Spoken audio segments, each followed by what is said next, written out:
Hello, I'm Pam Hoffman, Everyday Spacer. I'm Jeff Miller, 2049 Outfitters. At Everyday Spacer, we show regular folks how to personally and directly participate in space exploration, science, and astronomy. We're here on Friday nights at 9 p.m. Pacific Time, midnight Eastern Time, and 3 p.m. on Saturday in Queensland, Australia. We're broadcasting live from Thousand Oaks, California. Thank you so much for joining us. Tonight's topic is Aurorasaurus. We'll be back in 6.8 seconds.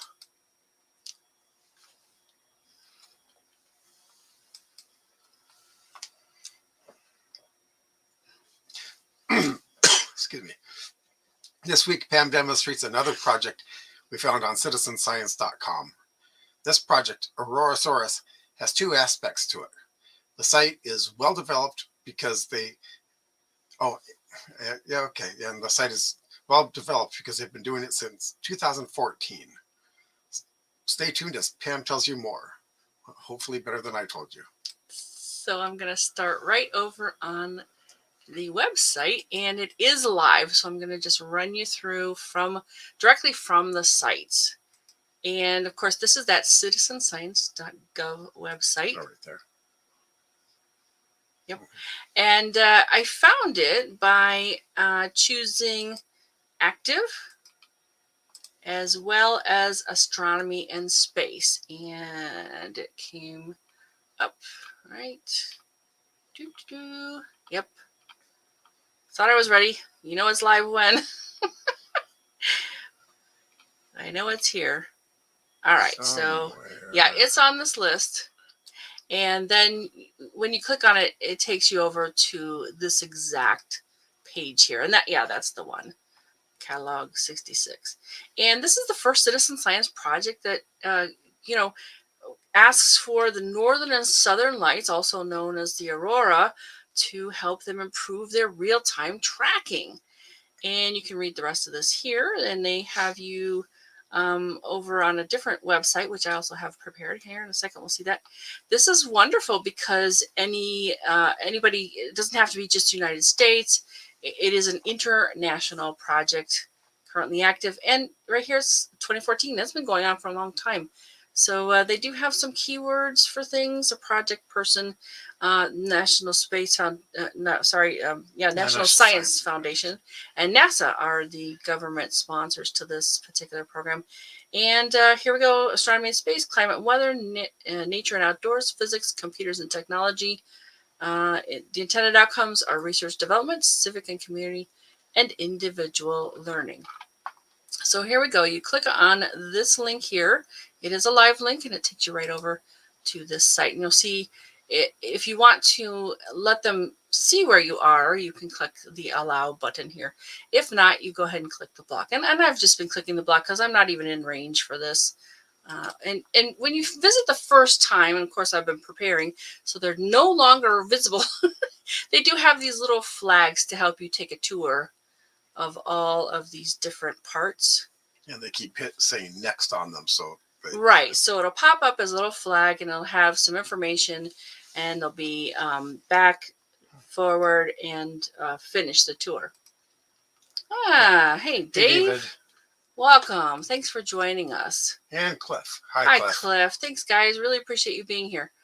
So all of these have different parts of this website, and we can work through those in a minute too. But one of the things that I noticed with the very first flag is they pop you over to this video here. And I thought it was a very, very good way to really understand in, less than 6 minutes, basically. It's got 5 minutes and 57 seconds, what this site is all about, how to use it, where to go, what the things to see, that kind of thing. And you'll notice that these change a little bit. I've got the two, and see how they, even now, if I refresh, let me refresh the second one here. So I refresh that, and this changes. So this is a little different from that one now, because time has passed. All right, so video here, if you want to use the little flags, they'll come up when you first get to the site, and you can read all about what they do. But there's kind of, like Jeff was saying, there's two aspects to this. You can make direct observations. Yeah, I didn't know about this either until we found this new site, Cliff. So, yeah. I'm not quite in the range, being here in Southern California, and this map moves around a bit, so you can actually see. See, we're way down here. We can't even see any of them. We're just too close to the equator. But they do have this map going for the southern lights as well. Yeah, and I don't know how much of Australia actually can see.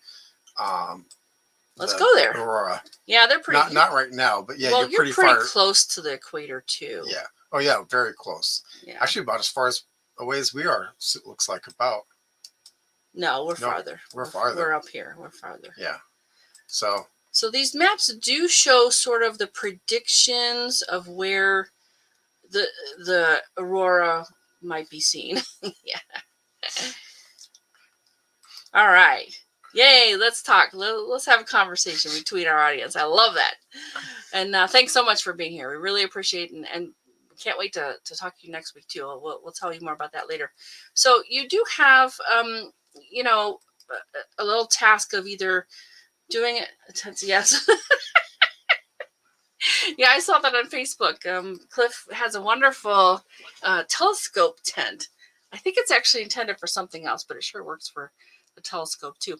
So if you've seen an aurora, you can basically report your observation here, as well as verify the people that are getting on Twitter and saying, hey, I saw an aurora as well. So you verify this as well as make your own observations. And they have a blog and a place to read more about what's happening with this site and aurora. I love this because you can actually delve into this, what causes the aurora and where and when. And there's some beautiful pictures. Look at this. I mean, that's got to be from like the space station, something like that. So you just scroll through these and it gives you all kinds of great information on what it is, how it works.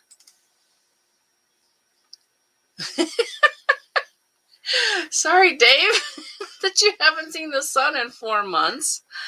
I don't know what to tell you, but it's hiding. I'm sure it's up there. It came to us. We're having a heat wave right now. So yes. So apparently it's on the other side of the planet from you right now. Actually, right now it's on your side of the planet. You just can't see it. So yeah, there's quite a few of these. They're not quite tabs like normal, but oh, I see. Okay, it's actually meant to be wet inside. It's to keep the wet outside when you put a telescope in it, though. All right. Hey, Cliff, do you turn it inside out for your use so that the wet is on the outside? Oh boy. Hey, hijack next week's show, okay? I'm trying to tell you about aurora here. Oh, Tasmania. Okay. Not as but okay. Yeah, I've actually seen it from as far south in the United States as Conneaut, Ohio. Of course, it was nothing like the beautiful pictures, like you saw them over here, pictures and video. I mean, nothing like this. Right. This is just astonishing. It would be wonderful to go there and see these. Yeah, in Michigan we saw it, but they were so faint that they just looked white. Okay. Okay, cool. Australis. Yeah. So they go into why are auroras important to everyday life. I'm not going to read everything here, but you can go and see more. And how can you photograph them? So that's pretty cool. There's a lot of good information here. And how much do you know about aurora? So then you have like they kind of want you to register. So they talk about that. Let me go back to this page because there's a little bit more to talk about. Okay. Here we go. It's a live website. So yeah, then there's some stuff on the bottom here. They talk about those when those little flags pop up, and since I've been here, they're not showing up again. I did try to look for them, but I haven't seen them. They do give you information about the auroras, weather, the legend, and that's part of this. Actually, pop up with this. So it's the current oval estimations, positive sightings, negative sightings, unverified tweets, and verified tweets. And you'll see some of these here, as well as ways to interact on social media. And all those little flags will tell you that. You can zoom in and out of this map. I think there's its limit. So you can't quite see the whole Earth at once, but you do get an idea. And you'll notice these different shades. That's where the sun, the sun is over where it's very light and it's night, in fact, where we are. The appearance of the northern lights was a bad omen. Yeah, thought to be the souls of the dead. And how do you say that? Sammy believed you shouldn't talk about the northern lights. It was also dangerous to tease them by waving, whistling, or singing under them, as this would alert the lights to your presence. Wow, what a difference now. We understand them as the ionized particles in the air, right? Well, yeah, and the Norse thought it was the Valkyrie taking dead warriors up to Valhalla. Oh, no kidding. So some very colorful stories for some very colorful aurora. Sunny Queensland, working week fine, just started rain again. And no, it keeps the water out even in very heavy rain. Oh, okay, so the little tent thing sounds very, very useful. We're as rich in spiritual traditions, with most involving the spirits of the departed. The Inuit called the aurora, I can't even say that, and believe that souls of the dead dance in the aurora. That is a beautiful story. Yeah. I love that. Thank you, Dave. Wow, this enriches our show so much. I can't even tell you. So, yeah, they do have a way to register and log in. And even if you don't, you can go to things like this where they discuss the solar wind power related to the strength of it versus time. And if you want to pick up on a segment of it, you click and drag across there, and it will pop out into a much more detailed version of the same thing. And there's information down here if you want to pop back to the larger diagram. There it is. Also, if you are into games, they have a gaming aspect to it. So you get points for reporting and helping to find tweet observations. And I guess every week they give you a level and award points. And like I said, if you're really into this, you can try your hand at getting points for observing. Yeah. Hey, David. David says we have similar stories in Australia with our Aboriginal people called the Dreamtime. Huh. I didn't realize that the Dreamtime was connected to the aurora. No, I didn't either. I've heard of the Dreamtime. Yeah, I have too. I didn't know it was connected to the aurora. Interesting. So that about covers the site. Like I say, this is an excellent, excellent video to watch. It is available when these little flags pop up. It's the very first one. There's a clickable link in that flag as you see it. Unfortunately, it's no longer available to me because I have been here before. I did capture the video though, so I think if we have more questions about it, that would be fine.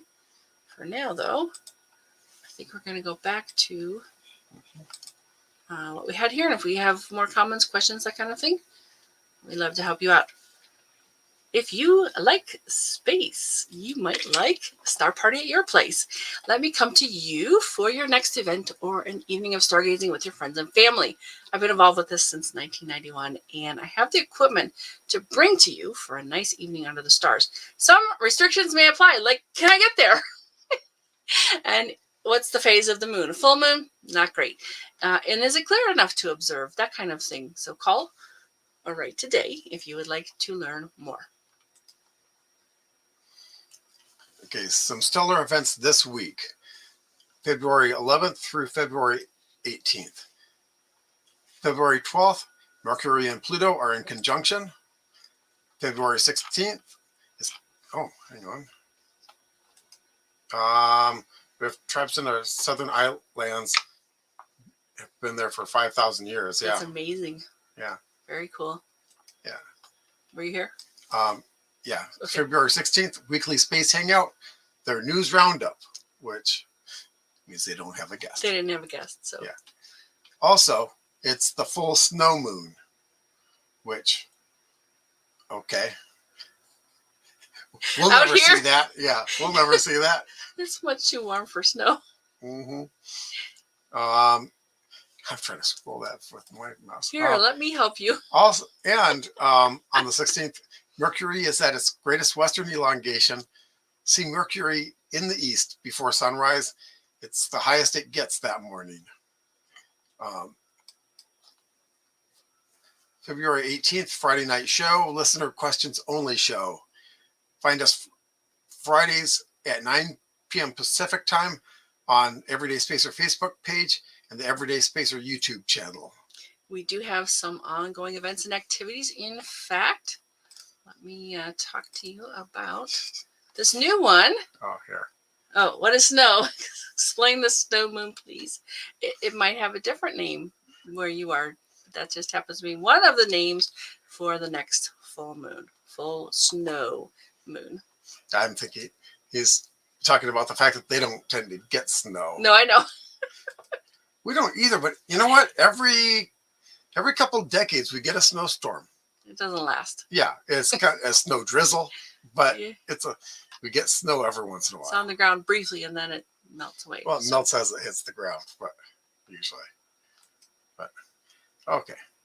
All right, so I found something new. It's Women and Girls in Astronomy. Draw an astronomer contest. You want to go fast, though, because this will only be available to apply to, and it is a contest. There is a winner to March the 22nd, March 1st of 2022. Sorry. Oh, and here it is. Oh, yep. Sorry. I thought we were sharing already. Nope. Women and Girls in Astronomy. Draw an astronomer contest. They want you to draw a picture of who you think an astronomer might look like, and it's available till 1st of March. I don't think there is a restriction on. Let me see. Let me go back to the notes. Yep, I didn't see any restrictions on like where in the world or age. So check it out. And did you share the link? There it is. I just shared it in chat, and I just noticed David had something else to share. The Alpha Centaurids and Beta Centaurids are active from the 2nd to the 25th, peaking on the 8th. That's interesting because my chart, I was looking, in the next meteor shower that I've heard about is in April. So, all right, well, let's powwow on that one. Yeah. All right, so another ongoing event, the European Space Agency's Build Your Web Challenge is still happening. As far as we know, we don't see a deadline for that one, but you can get creative and build your own model of the James Webb Space Telescope using any materials you like. We actually saw one on the ALPO Youth Program Facebook page made out of food. Right there. It was fantastic. And this is for ages 6 through 19, school, homeschooled, whatever. There isn't anything that I saw about location, so anywhere in the world we're thinking can apply to that. We've also post them. Okay, cool. Thanks. Yeah, we'll give you a live clickable link for that in the chat. There's also the Design Moon Digging Robots that's sponsored by the NASA's Lunabotics Junior Contest. They seek young engineers to help design a new robot concept for an excavation mission on the moon. The Lunabotics Junior Contest is open to K through 12 students in U.S. public and private schools, as well as homeschoolers. You can enter your art, or you can be a judge. And the winner from each category will be announced March 29th, 2022. We also remember about the nominated student with perseverance. The second round is still going. That happens through February 28th. 6th through 8th grade students in the U.S. public, private, and homeschools can apply for this. And there are 4 rounds total. This is the second one. The awards are a special message from the NASA Perseverance rover on Mars, a chat with the rover team members. That's very cool. From Mission Control and NASA, at NASA's Jet Propulsion Laboratory, and an award pack of printed materials. And I think Jeff is sharing those links for you in the chat. Awesome. Thanks so much. Really appreciate that. They appear to go here, but they don't over there. That's interesting. All right. So. Well, it looks like it failed on the Yuri page, but. No, it looks like it went here. Okay. Anyway. Oh, and Cliff. Yeah, hi, Cliff. Oh, you might not see the Alpha Centaurids because they're in the Northern Hemisphere. That's why you've got a different list than we do. That's that makes perfect sense. If it's going to be visible there, we might not even know about it. Yeah. They'd have to hit really, really hard for us to see them, I think. God, that doesn't sound good at all. Watch them go, whoosh, whoops. Yeah. That'd be a bad day. Yeah. Okay. Let me check that. If you or someone you know has done something interesting involving space exploration, science, or astronomy, we'd love to share our live. Join us again next Friday, February 18th, Listener Questions Only Show. This was a direct request from our audience. Thank you, David Renecki. Post your questions in the comments to this video on YouTube or the Everyday Spacer Facebook page. I'll do it. Okay. Or get your questions ready for the next show on Friday. Oops.